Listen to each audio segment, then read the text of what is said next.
You're about to sit in real time and see a retention marketing audit for an 8-figure activewear brand as transparently as possible. And after actually working with this brand for over a year, we drove over $5.1 million in sales, had over a 65% open rate, increased average order value by 10%, all while keeping deliverability above 99.5% for the company. And over this hour-long audit, you can see exactly what we told them to do and how you can apply it to your own business. From pop-up optimization to integration gaps and automation architecture, you can pretty much take everything we're talking about and see how it applies to your brand. Whether you're doing $50,000 a month or $500,000 a month on retention marketing revenue from email, you'll be able to walk away with 3 to 5 actionable tips for your Klaviyo account today. So let's dive in. We almost have like no sales pitch in here, so it's really just authentic, whatever we found it within the account. Once again, if you have questions, feel free to stop me. I think the first place we wanted to start was just customer acquisition, right? This is a pop-up form from like a different account that's similar to you guys. They have about, I think they're doing approximately $45 million a year. And so for them, we had a pop-up form that went live, the 278,000 people, that was over like 20 days, right? And so their submit rate was in that 4% range, but that was native to Klaviyo. And so for us, I think one thing I wanted to actually ask you guys about. So I noticed in your checkout, you guys have exclude or inclusions for border free, like they opt into multiple lists. I was curious, like, how does that work? And like, Adam, I don't know if you guys had other pop-ups outside of Klaviyo, but I was curious about how you guys are acquiring those new email addresses right now. Yeah, all of our pop-ups are being run through Attentive currently. Okay, that makes a lot of sense. We didn't really see any pop-ups live this week. Was there anything that was disabled, or was that just Attentive? No, they're enabled. They're there are some filters in place if you've X'd out after a certain number of visits. So maybe it was like through your visits last week, maybe you X'd out and then it didn't re-show yet. Okay. That's So I know we tried clearing our cache and then like going through an incognito browser. So I'm curious why it didn't pop up. But we'll skip past that. I think one of the main things that we did think though was UTM-based targeting. Have you guys ever tried like UTM-based targeting for sign-up forms before? No, we'll do like exclusions and inclusions based on like landing page. Mm-hmm. But yeah, we haven't done UTM based.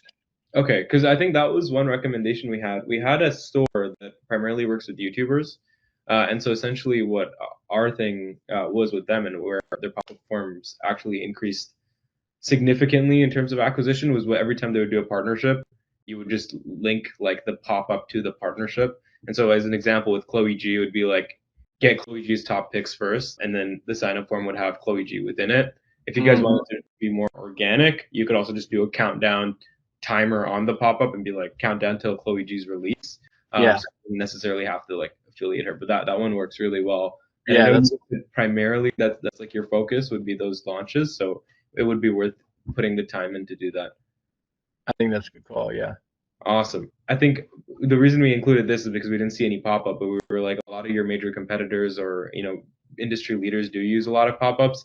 I was curious, have you guys gone into the quizzes before? Because I know Fabletics pushes that quite a bit, but not all gym companies do. Is that something you've tested with prior? No, we haven't done the quiz thing. And one thing that we're still working on is like a preference center within Klaviyo. Yeah. So I do want to start implementing that, like you have there, the preference center kind of stuff. Yeah. But sort of next on my trial list is I know that Attentive has that like a countdown feature on their pop-up. So yeah, that's been sort of the next thing that we're thinking about trying. I don't know that they have a quiz feature like you see on Fabletics here. Yeah. But they have like these like gamified versions that feel a little off-brand to me. But yeah, I mean the quiz is interesting. Yeah. I mean we can get into that, but the quiz could be interesting for you guys. I think even just like attributions off of the You're Welcome series, but even in Klaviyo, this is essentially how you do the website URL thing. It's pretty simple. And then I think aside from that, the one thing that we would recommend, again, because we didn't see the pop-ups within Klaviyo, would just be testing out all those variables. Like for us, we have a hierarchy of variables that we test. and it always starts with the incentive, the CTA, design, location, whatever. Mhm. And like the reason we actively test this every single week or every month, it really is like the baseline of how much you're going to do through the email channel, right? Right, How many right. references you guys get. We used to actually recommend amp.io quite a bit because a lot of our merchants went from like doing a 4% submission rate to 20, but they Mhm. just got acquired by MailChimp, so they no longer work Okay. with Klaviyo Yeah, I merchants. mean, I love the idea of like doing more testing on the pop-ups. We sort of we play around with them a little bit, but not a Yeah. ton. So yeah. Yeah, I mean, the more customers you guys can get on the list, the more revenue you'd make in that channel, right? So it all Mhm. starts from there. Hey, real quick. So if you're finding value in this audit and want to have me and my team do one for your brand, we're still doing a few free audits for brands right now who are doing over $150,000 in monthly revenue. If you do qualify, when we do the audit, there's absolutely no strings attached. You just have to book your free call in the link below. But yeah, integrations. I think this is what was most interesting for us. You guys have a good tech stack. I think a lot of them are credible, right? Like you're using Apple, Gorgeous. Definitely big investments in terms of as you continue to scale, but they are also some of the best tools to be using for you guys specifically. Number one was TikTok audiences. So I don't know if you guys are running TikTok ads. Is that a yes or a no? Or yeah? Okay, Mhm. awesome. So because you guys have a lot of TikTok influencers, this one might actually make a lot of sense. Essentially, what you'd be able to do, and we noticed that you guys have a good amount of flow set up already. So if you have abandoned cart, added to cart, etc., you can actually tag customers, which I'll show you how to do in this audit as well. But you can tag customers to identify what sort of segments they're in or what sort of flows they're in, and then include them in a segment. And so one of the biggest channels that used to recover a lot of retargeting revenue for us used to be Google retargeting. So when people would search things up or search up certain key terms, the retargeting ads would be synced with the audiences from Klaviyo, so someone who's already added to cart or started to checkout, etc. And so that helped with, even if it was discount congruencies. So what we would do is like 15% off on, let's say, abandoned cart. That same discount code would appear in the Google ad, Mm. which is very, very interesting, and it did work out quite well. TikTok. So this one came out about 14 days ago, Oh, 14 okay. to 30 days ago. Yeah, so it came out in August, and so this is one of the like very, very new things, but we already figured out a couple use cases. Primarily, it's just staying top of mind, right? Like I think the audiences you guys can be using a lot is just unengaged VIPs as well as cart abandonment. So like people who are spending a lot or who have spent a lot with you, but not necessarily engaged recently. It could be a good audience to think. I would highly recommend it, especially because you guys have, some sort of authority on the platform as well. Aside from TikTok, there was also Gorgeous. So I know you guys have Gorgeous enabled, but we didn't see any integrations for flows. I could be wrong, Adam. Do you guys have any integrations with Gorgeous for flows on Klaviyo? I don't think at the moment. I think we have a couple SMS Hmm. integrations, but yeah, Yeah. So not through email yet. Gorgeous and Klaviyo, that's another really good one. It just Okay. reinforces not only like your tickets and also being able to just communicate with them, but if you guys are serious, because I know one of your targets was the evergreen revenue, right? Mhm. And so when you continue to scale, one of the things that we've seen, at least in especially like the $100 million plus range, is a lot of their customer support complaints will end up unsubscribing from pretty much every channel or spam complaint, right? Yeah. And so when you guys are in this season of like scaling and you'd have no idea maybe potentially why you could be getting spam complaint rates or why people are marking some emails as spam, typically it comes from the most like negative intent customers, and sometimes it's at no fault of your own, right? So it's not an exclusion statement that's maybe they're just bouncing, etc. It's usually because they were probably opening up a ticket for a problem they had, and you're sending them another promotional Mhm. email right after. It's one of the worst things you can do to a customer. And so when you integrate Gorgeous, it integrates extremely easily. You're actually able to create segments around people who have open tickets and then exclude that list as well. That way, it's like you're not annoying customers. And then one thing that we've done in the past, when let's say I have a feeling it doesn't have that many support tickets, but let's say it does. A priority sometimes is also building out a flow specific to enforcing the brand values of. So I know you guys have like a couple parts on your website where it said the mission, sustainability, all the things that you guys are heavily investing money in to show that you are a brand bigger than just shipping clothes. you can reinforce that within a flow as soon as someone opens up a ticket and hasn't been in that flow as well. Hopefully that makes sense. Yeah, I love that idea. Yeah, it's definitely something that will improve the whole customer experience. It's not one of those like key ROI drivers, but it is one of those that like makes people feel like you care. Yeah, yeah. I'm gonna talk to our CX team and find out like how to different buckets that we can look at for these, because I think that's a good call. Exactly. And then last but not least, this one I think would be your most impactful would be Yotpo reviews. I know you guys are using Yotpo reviews right now, or have you changed that? We are using Yotpo reviews. Those emails are going out of Yotpo currently. Okay, so that's fine. What I would recommend though is Klaviyo actually has a feature to now integrate your Yotpo reviews within Klaviyo emails. Hmm. So essentially what you can do is copy the code within Yotpo. And let's say Steve goes on the men's collections and Adam, you're shopping for your girlfriend or your wife, whoever. Essentially what it would do is it would give you the reviews for the collections you were looking at. Whereas for Steve, it could go to the men's collections. And let's say I'm shopping for myself as well, or if I'm shopping for my girlfriend, it would give me pretty much relevant reviews based on what I'm shopping for. And I think it's just so important because you guys are investing in these tools. And I know Yotpo is one of the more premium review tools as well, but it is one of those tools that you can leverage within all your channels. So it doesn't have to be static, or you guys don't have to have reviews that are, like 1 or 3 reviews that you select. It could be more on brand to the actual person. And then with Yotpo, they'll only have topics and products that you guys actually select. So let's say a certain product didn't perform well, you don't have to include that within the dynamic reviews that you're like actually displaying as well. Cool. Yeah.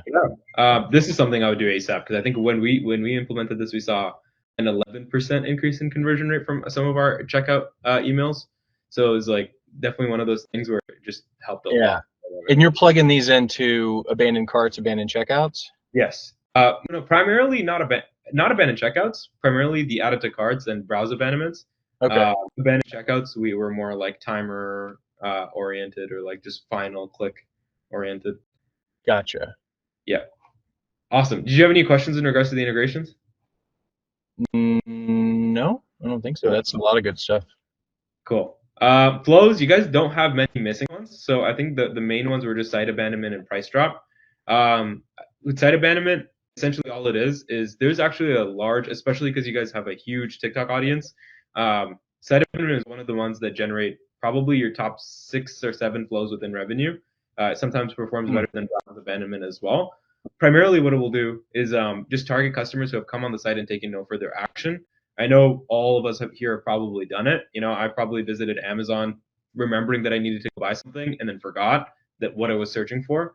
And so essentially what it will do is just trigger an email to go back to that customer, whether it's returning or new. And so for new customers, we'll just say, hey, welcome to the website. Here's all the collections that you can buy from. So they don't forget about your store and you're staying top of mind. And then for pre-existing customers, it'll do new arrivals. So it's like, hey, we noticed you came back to the store. Here's what's new. It sounds like a super simple concept, which it is. The major variables that we test for site abandonment is typically timing that it's sent. Because if we do 5 and 10-minute delays, like both of them have very different results. But essentially what it drives is it's like one of the largest drivers for not only traffic, but also significant for revenue that would have been lost without people taking any actions or being enabled within any of the flows. And is that a transactional or it's a promotional flow? It's a promotional flow. Yeah. Okay.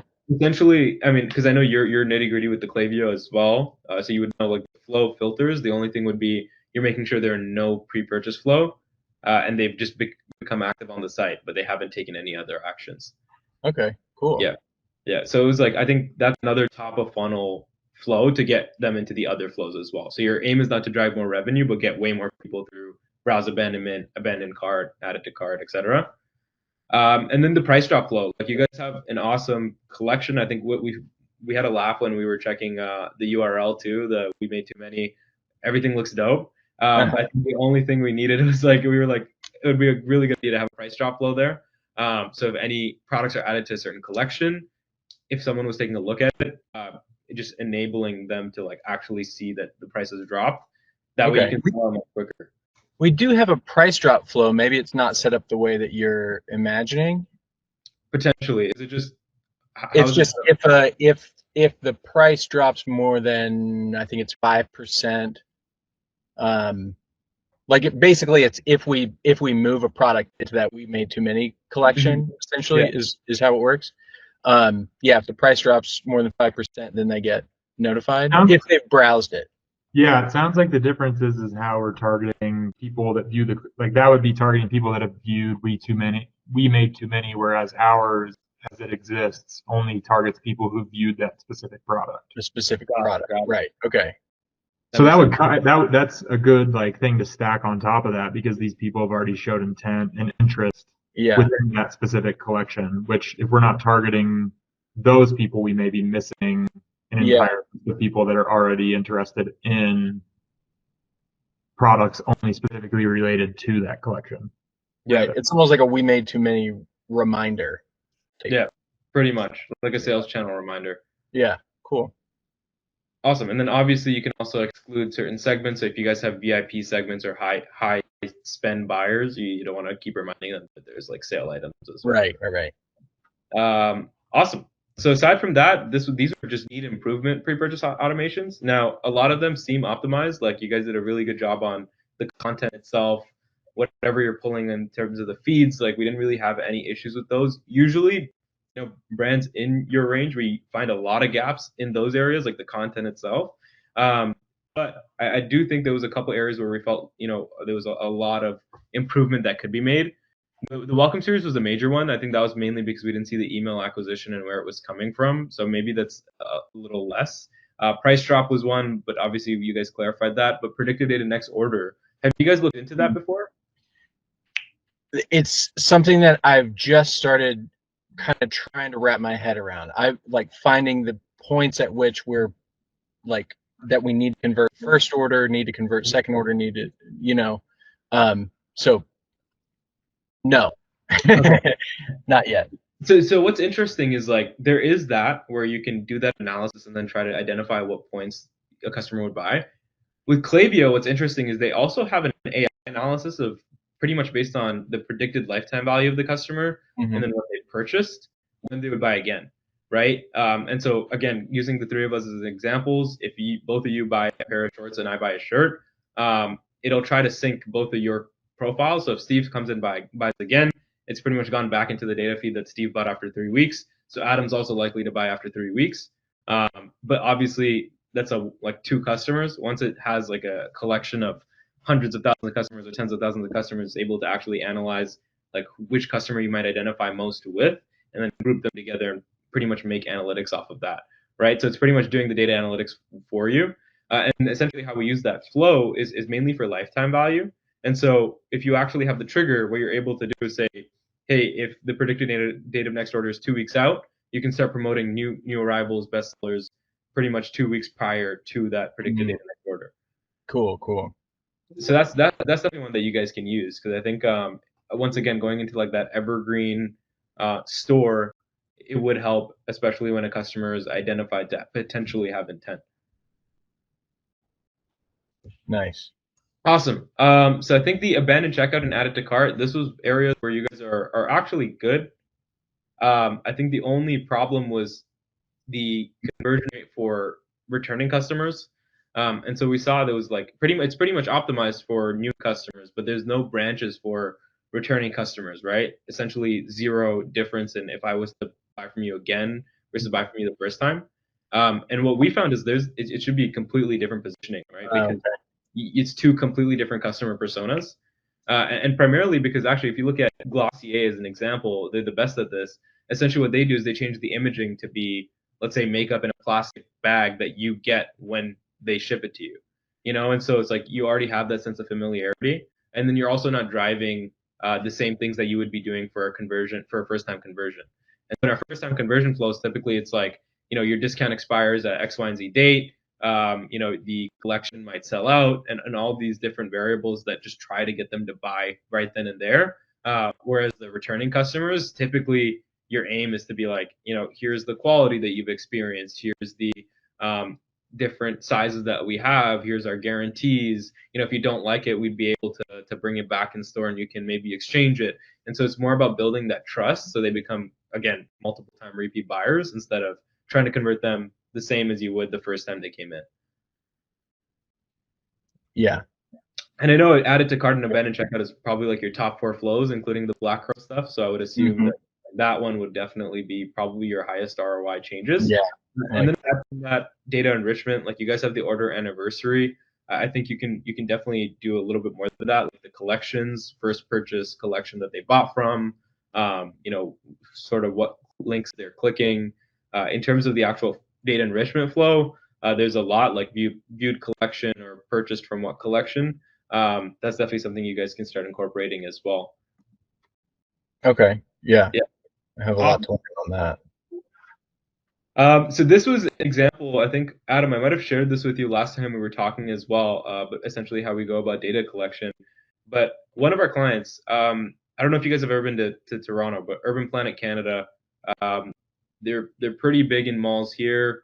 They own Forever 21 Canada as well. And so essentially when working with them, one of our biggest things was just identifying what sort of customer intent there is.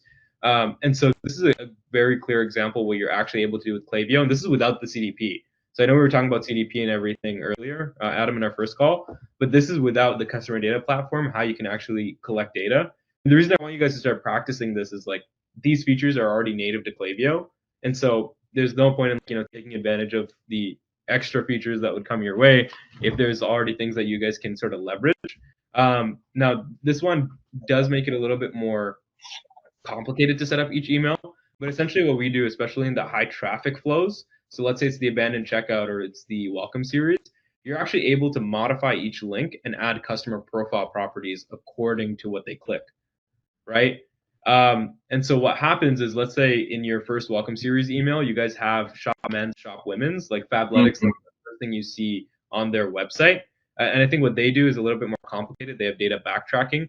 I mean, you guys have that enabled too, but I think what they do is they have the initial pop-up, you click one, you go to that part of the site, and then as soon as you sign up, they still can capture that. That's within our expertise. Ours is more like on the emails itself. But for, achieving the same result is just all the links you have on the email, you can actually click a link and then update the profile property with the actual link that they clicked. That way, on the welcome series, this is what they were interested in, and you can start creating separate branches according to what sort of collections there are as well, if that makes sense. Yeah, cool. I know. There's so much. There's so much to go through. So I was like, if you have any questions, feel free to stop me. And this is an example of your abandoned checkout. So it's single branched. Typically, what ours looks like is a lot more branches based on where they are in the buying journey. So I would definitely recommend changing that to be a little bit more personalized for returning customers. This was the welcome series that I was talking about, Fabletics. Same thing, like they actually have various like touch points to build sort of a brand identity with the customer. I didn't really see, I saw a lot more sessions within the abandoned checkouts for you guys. So I was curious to see why that was. Because I think going into your evergreen strategy, and I don't know if it's because you're excluding maybe just the emails you're collecting at checkout, but going into your evergreen strategy, the biggest thing that I think your competitors do that you guys don't as much is building an affinity with the brand, right? Because what we were noticing with your campaign strategy as well is when you're promoting Chloe G, a lot of the collection emails, the launches, like there's nothing about, it's all about Chloe G, which makes sense, especially when you're promoting to returning customers. But for new customers, like that's all they're interested in.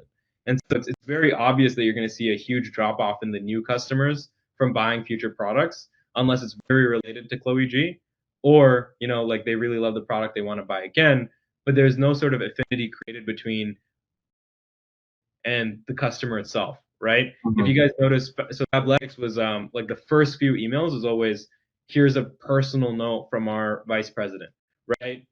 Every Jewels is another huge one that blew up and now is retail everywhere. But theirs was 100% TikTok influencers, actually, if you guys have seen their brand.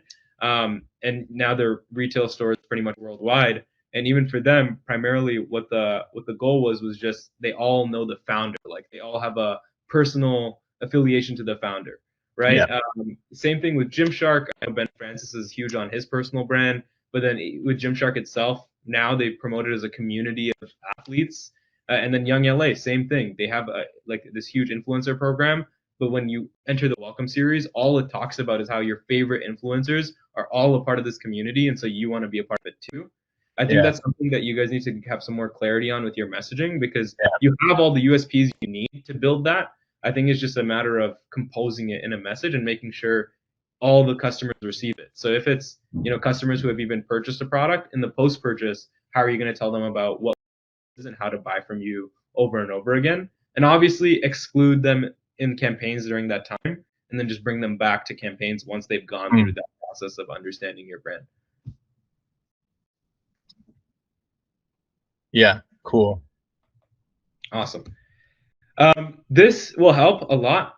This is pretty much accurate tracking and understanding of audiences. This is something that we do that's a little less traditional to Klaviyo. Essentially, we figured this out when we were working with one of our largest merchants, and we were like, why do they actually track this way? And then one of the biggest things we realized is if you have flow filters set up, and Adam, this especially goes for you, because I know you have like very extensive flow filters.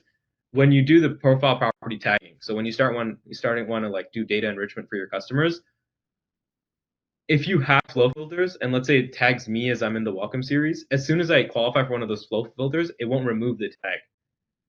Right.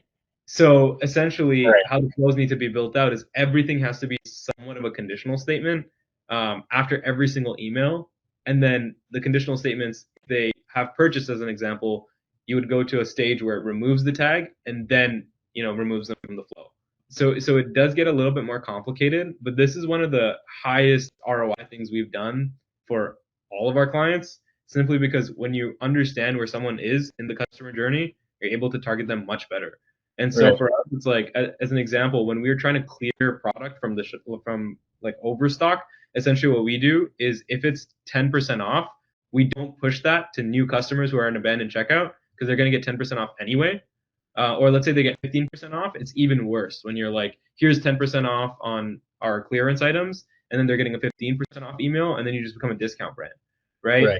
So our goal is always like include the right segments or whoever's at wherever in the customer journey, and then exclude anyone who wouldn't benefit from receiving that email, right? So you don't have to do it off assumption, like you can really just do it off of where exactly they are right now. And then property tagging for flows, this is also just the same thing. Like, a good start for you guys to go evergreen. I think the example Leah, our strategist, put in here was like Chloe G versus Golden Hour. So like when you have your first purchase, is it going to be Golden Hour that they bought, or was it Chloe G? Or let's say in the month of August, out of the 5 launches or 3 to 5 launches, which one did they buy from? Just so that you have an accurate understanding of what to upsell them.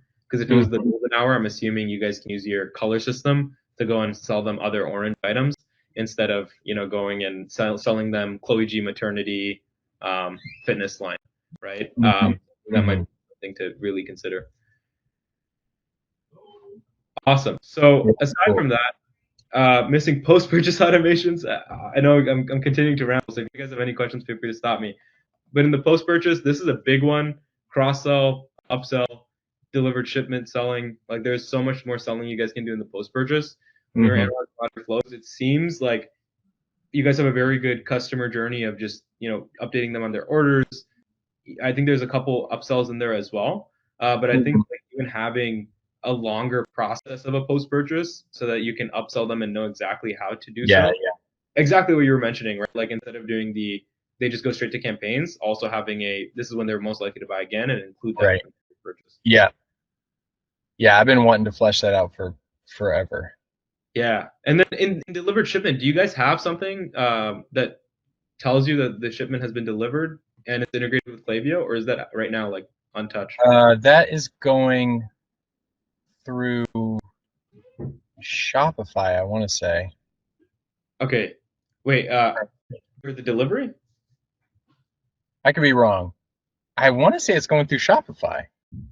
Because it would be, yeah, I'm not sure. Okay.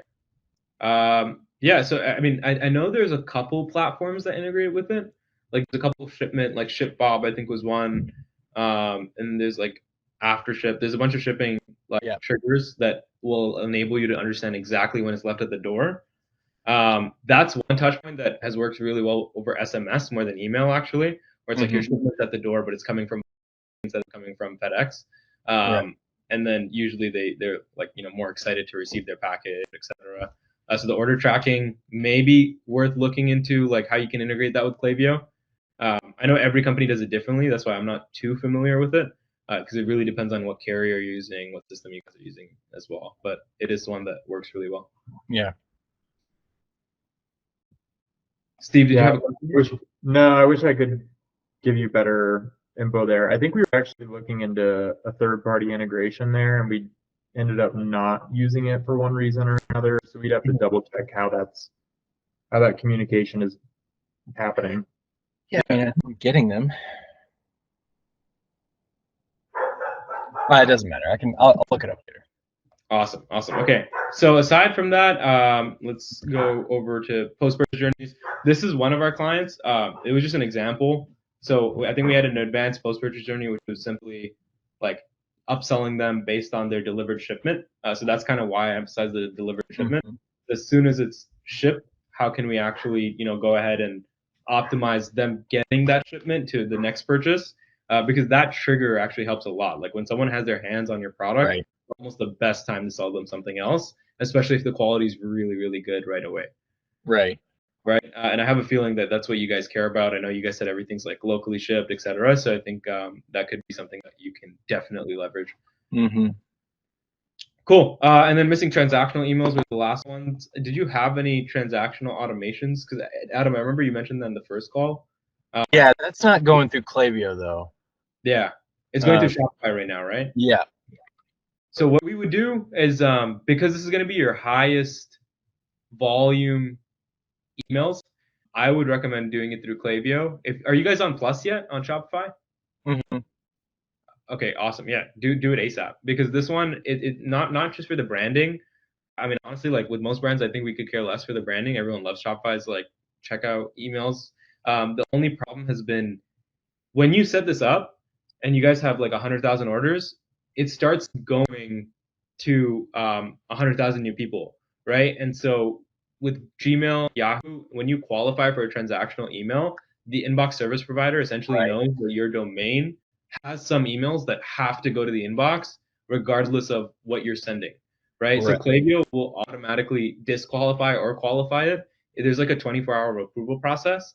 But when there's like peaks and troughs, especially in like Black Friday, Cyber Monday, or November, usually spam complaint rates go way higher. But the way you mitigate that is if you're sending, let's say, 10,000 more emails that day, your spam complaint rate is lower because you had to send the 10,000 transactional messages anyway. Because it's coming through Shopify right now, all of that will pretty much just become like a Shopify domain thing. Like they're looking at the Shopify domain to be like, okay, like Shopify sending it. Yeah. It's like deliverability insurance kind of. Pretty much deliverability insurance. That makes sense. From all levels, like from your Klaviyo IP to your domain, because even if you have your Shopify domain connected, it's not the same IP that Klaviyo is sending from. Smart. Yeah. Awesome. So we are almost getting through this, but segmentation, I think this is a very good example of how to go and segment. I think you guys can follow the nesting doll approach a little bit more. This is like the average apparel brand that we kind of do is like the nesting doll frequency. One of the major ways to help someone go evergreen is understanding what collections they might have intent towards and what they wouldn't. And so especially for you guys, like if you find that there's customers who are unengaged after one purchase, it probably means don't send them 100% of every email. So if you guys have the Chloe G launch, I noticed it was all subscribers and then unengaged, right? But let's say no one is or someone, or let's say Tarun hasn't opened any of the Chloe G emails, or he opened it and wasn't interested. That's not someone you want to keep sending Chloe G emails to, because by the time you send your next collection to me where I'm not interested, or I might be interested, I might not open them. You know, so the nesting doll approach works really well, which is understanding like tracks, right? So who's a highly engaged audience, who's a not highly engaged audience, and then send it to them accordingly.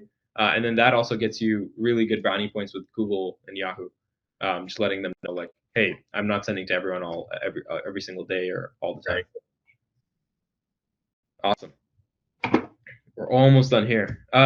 This is the same example. So like one to actually send to everyone, the low engaged, you would typically send to like the biggest sales of the year. and then the highly engaged, you would try to keep it consistent with them as well. This is just improvements that you guys can add, like churn risk, unengaged and exclusion. I know you have a lot of unengaged segments, which I really liked. It was just the churn risk segments are also native to Klaviyo, figuring out who would churn from the list and figuring out who would churn from the actual, like, customers as well. So identifying those two churn risks and then addressing them. Gender preferences, once again, you can use the call to action, like data collection, and then first purchase. Those are things I already covered. And then these were a little bit more to like assist evergreen sales and conversion rate, because I know those are your two major ones. With the evergreen sales, you guys should definitely use the VCS lever a little bit more. So I know you just set this up, but like actually making sure that that data is relayed to Klaviyo, so you have segments for each color. Maybe even testing out sending like your top 3 favorite colors simultaneously and seeing if there's a difference in engagement versus sending to a group where you just sent them go check VCS. And aside from that, also having like the personalization lever, right? So predicted purchases, so what they would buy next, predicted date of next purchase, previous collections, even for the drops, like having sign up forms per lookbook would actually be a really good idea. So that way you guys can actually target, hey, if you're interested in Chloe G, do you want to get early access? And then you probably have way more high intent customers on your list for Chloe G. You don't have to do that. You can also do 5% or whatever, just some sort of, alert, or just allowing them to submit their email when they're looking at a lookbook. And then again, the nesting doll for campaign sends. And then loyalty. I know we didn't cover that too much on here because we didn't look inside Loyalty Lion, but I know we saw what was going on within Klaviyo. Expirations, having the points on your headers of all the emails so that they can click through, and only showing it to people who are on Loyalty Lion. That worked really well. Like that's one of our things where we consider it our bread and butter. But yeah, that's pretty much it for segments. Campaigns. So this was just some of our design. I think this is probably the only sales pitch we have within this thing, is like just to give you some context on what our design looks like and how it's always conversion first. We did think you guys did really good in the actual campaigns itself. Like there was really on-brand copy, on-brand design. But one thing you guys can do to really improve it is also the zero-party data element. So the customer feedback loops, the quizzes and surveys, and then the preference pages. We use custom preference pages. I know, Adam, you're setting that up right now. Huge. Like it's absolutely huge as you continue to scale. So you reduce the churn of people from your list. But yeah, and then I think the final things are just like deliverability. Did you sign up for Postmaster since we last spoke? Postmaster? Oh, I don't think I mentioned it then. Yeah, so have you guys ever touched Google Postmaster? And Steve, maybe your IT team? No? So this is actually going to be, I would say this is our secret weapon during like Black Friday, Cyber Monday. I apologize if you guys hear my dog barking in the back. I'm working at home today. But yeah, so this is like our secret weapon during Black Friday, Cyber Monday. Essentially what it does is it actually helps you understand when customers are complaining as spam for like Gmail. So this is not a feedback loop from Klaviyo. It's not a feedback loop from Assumption. This is actually your spam rate as per what Google is saying. And this is what helps you analyze if you're going to be able to send during Black Friday, Cyber Monday as well, right? And so Gmail and Yahoo introduced a policy June 1st of this year where if you're above 0.3% in spam complaint rate, you automatically get blacklisted. And that's if it happens over a span of a week. So if it happens in multiple occurrences and during 1 week, you would get put in like this blacklisted IP pool.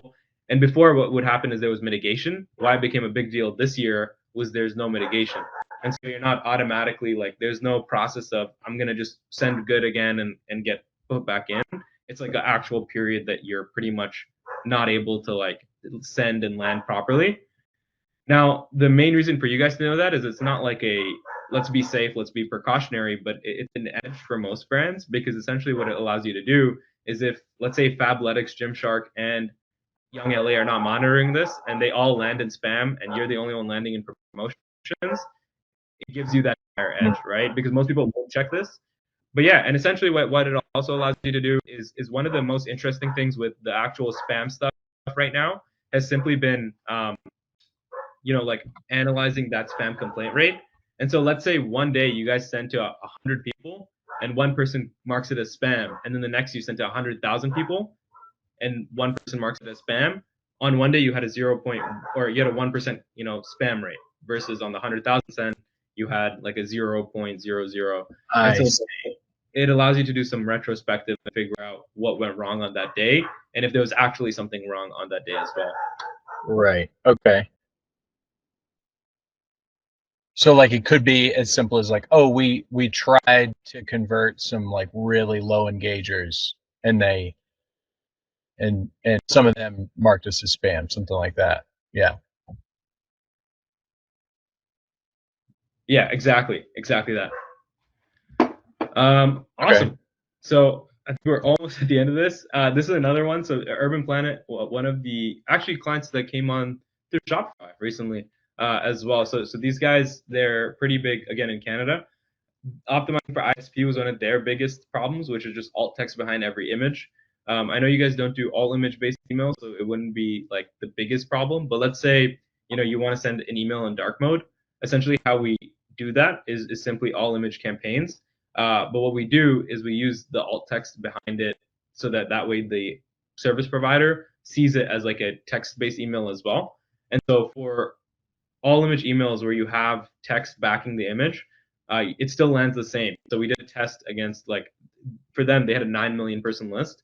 And so when we were doing a test against whether true text works better or images, it ended up being the same thing. But the only difference was if it was a dark mode, the email would look the exact same, instead of it being like a bunch of blobs and you don't know how to interact with it. And then what we use, and let's say you guys don't decide to work with us, but you still want to do this internally, Email on Acid, and then Litmus or Glock apps. Those are 3 different softwares that we use to check how it would look in every single device before we actually send the email as well. Yeah, cool.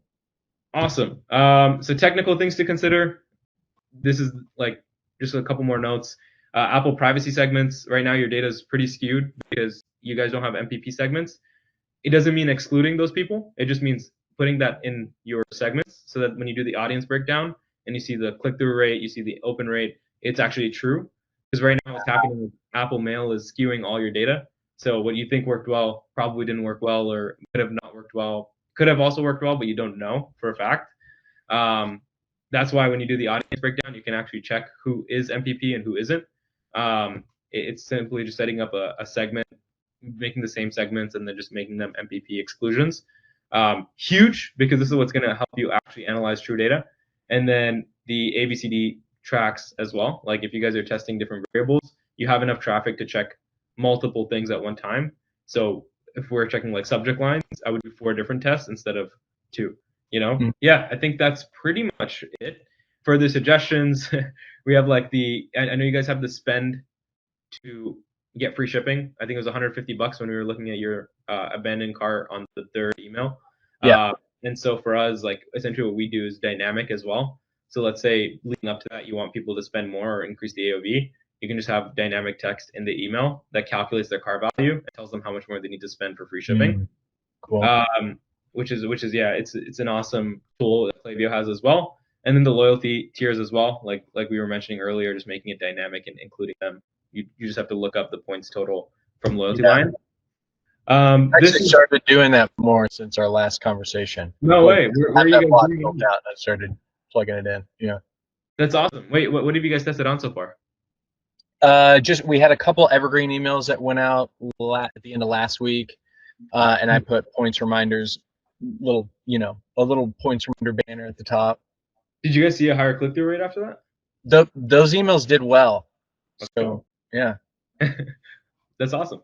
So aside from that, I think this was our last suggestions, which was just AMP email. This is one that I wouldn't say even think about this quarter. This is probably Q2 next year or Q3 next year. But essentially what AMP email is once you build a reputability, once you guys check Postmaster with Google, you can actually qualify to be a part of their data round or their like beta testing rounds for interactive email. We use a couple tools where we upsell people through the email. So it's like one-click upsell on email without going to the website. And it's pretty much just like in its beta phases with Google. It's been in beta since 2021, but it's a awesome tool. I think some bigger brands do use it right now, but it's not something that'll transform your website. It's more just like a credibility and a test thing. Like some brands it works really well. we usually only push it for supplement brands because they benefit from it the most, or subscriptions. Yeah, and then I think the last things were just early access to new products. I know you guys mentioned that in your loyalty page, which was like EIFs will get that.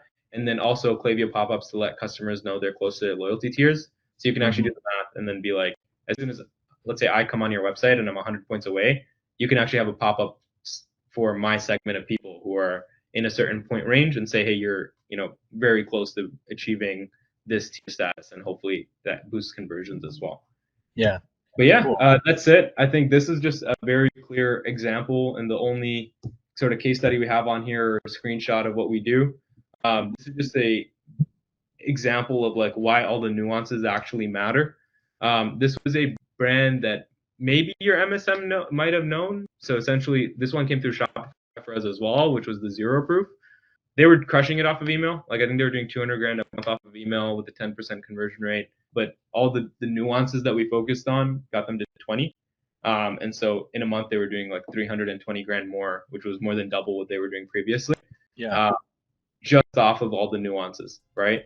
And that's kind of our value prop. So you just watched the exact audit that helped this brand drive an extra $5.1 million in email revenue, and that's not accounting for all the things we were able to do on SMS, which was multi-seven figures over the year as well. In every audit we run, we find at least 3 to 5 areas where we believe are extremely low-hanging fruit that typically add between 20 and 40% to your email marketing revenue. Sometimes it's as simple as broken segmentation or not having the right integrations in place to just improve your overall customer experience. And with this brand, you were able to see things as simple as optimizing your pop-up forms go a long way for success. If you want us to do the same audit for your brand completely for free, no strings attached, click the link in the description below and we'll be able to identify those areas of opportunity for you. Whether you work with us or not, you'll be able to walk away with a few actionable steps that help you scale your business with email marketing the right way. And more importantly, without spending any additional dollars on ads. Again, click the link in the description and I'll talk to you soon.